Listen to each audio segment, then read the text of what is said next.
Hi, my name is Jaclyn. I'm a pelvic physiotherapist. Today I want to show you a nice stretch series for pelvic tension. To start with, we're going to use either a spiky ball or a lacrosse ball, which is a little bit smaller and a bit smoother, to first do some myofascial release around the hip flexors, the glutes and the groin. Let's first start with the hip flexor.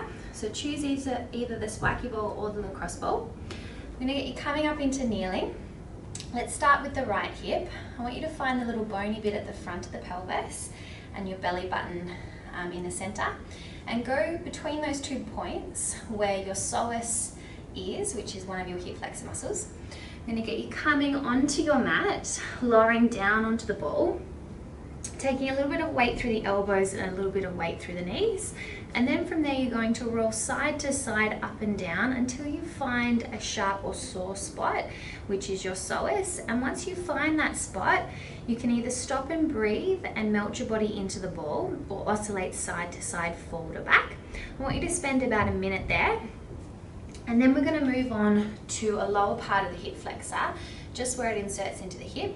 So coming back up into kneeling, find that little bony bit at the front of the pelvis, and just below that bony bit in the divot of the hip, coming down again, taking weight through the elbows and the knees, and see again if you can find a sore or sharp point through the front of the hip. When you find that, you can either stop and breathe and melt your body into the ball, or oscillate side to side, forward or back, and about a minute there as well. And then swap over and do the other hip flexor. Then from there we're going to move on to your groin. Now what you're going to do here is you can use a little soft towel, hand towel, just to create a little bit of grip for the ball so that it doesn't roll around. Coming forward, bringing your leg out to the side and placing the ball just on the inner thigh there, and again rolling forward and back. And you can work your way all the way up until you're rolling quite close to the groin. So ultimately what I'm doing is rolling the ball on the inner part of the thigh, finding sore spots. When you do, stop and hold and breathe, or oscillate forward and back, eventually making your way all the way up into the groin. Then repeat that on the other side, about a minute on each side. Then moving on to your glutes. So I'm going to get you sitting on the lacrosse ball or the spiky ball, taking a little bit of weight through the feet and through the hands. Just going to go side on for this. Pop your glute into a stretched position and then rolling around side to side, up and down, searching for some sore spots. When you find a sore spot, focus in on that. Either stop and hold and breathe, or oscillate forward and back, side to side, pretty much whatever gets into the muscle the most. About a minute there, repeat that on the other side.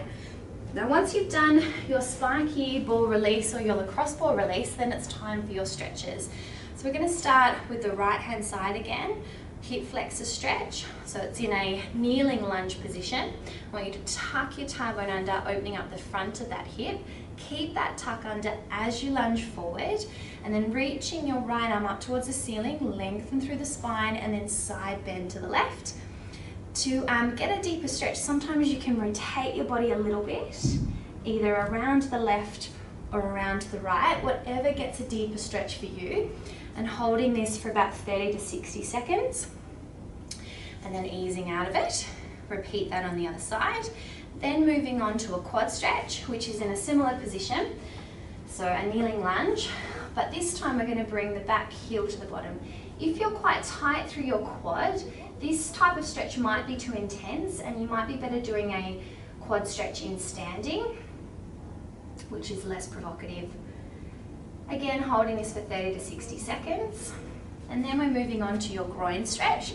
So coming down onto your elbows, bringing your right leg out to the side.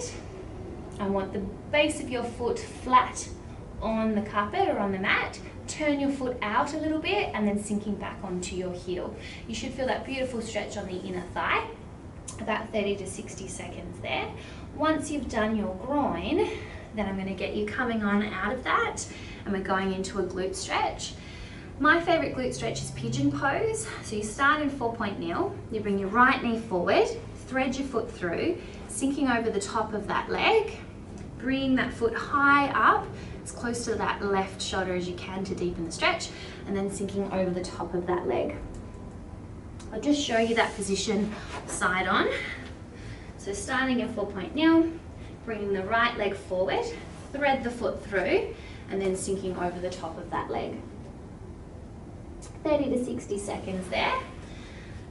Once you've done that, moving on to a hamstring stretch, which can be done with a towel or even just with holding your leg. So get you lying on your back. Again, we're sticking to the right hand side, and we can either hold the back of the knee, or if you're flexible enough, holding the calf and adding a little nerve glide by pointing the toe and dropping the toes back. Again, 30 to 60 seconds there.